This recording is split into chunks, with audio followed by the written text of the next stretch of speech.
a new nation of Pakistan. But Jinnah, leader of the Muslim League, is left dismayed that his new country will be in two parts, separated by 1,000 miles. The way is now open to an arrangement by which power can be transferred many months earlier than the most optimistic of us thought possible.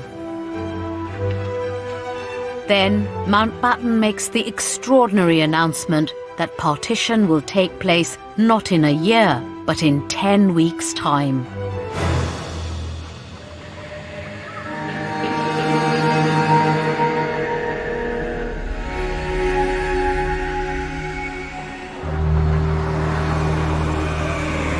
The news that India will be divided further antagonizes both Hindu and Muslim nationalists.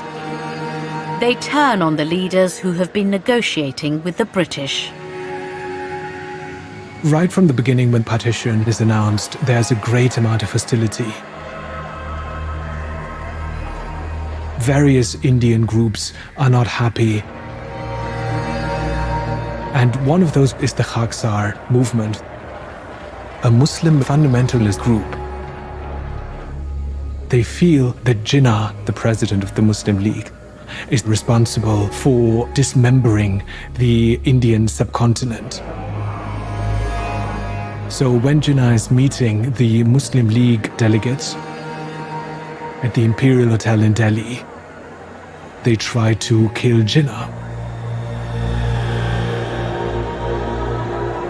Jinnah luckily is saved, but he is a targeted man. And it shows the potential for violence in the coming months. It's clear to the main protagonists, Jinnah and Nehru, that freedom and independence will come at a massive price.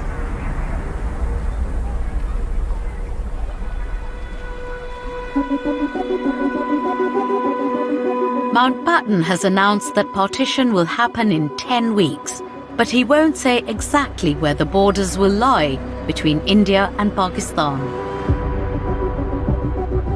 The lack of the border allowed people to envision what they wanted to envision, but it also caused confusion and doubts and fear. The army have this expression, big hand, small map. Politicians, and now I say it, some generals, great ones are coming up with grandiose schemes. Actually, they're often light on the detail. Great idea, but how does that work on the ground? Where would those partition lines run? Who would end up being in India? Who would end up being in Pakistan?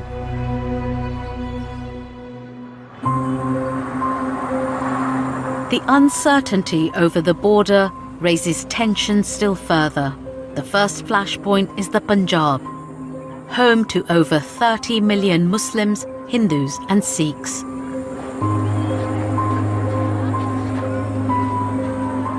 From that point, the people in Punjab are living in a vacuum of knowledge. They have no idea what to expect. People are scared of violence, first and foremost. Then there's fear of losing your land, which is your livelihood. There's fear of losing your job, your connection to an ancestral place. Are you going to be driven out? Are you going to be forced to convert? No one knows the answers to any of those questions. Every aspect of their life is at stake. My uncle said that may be trouble.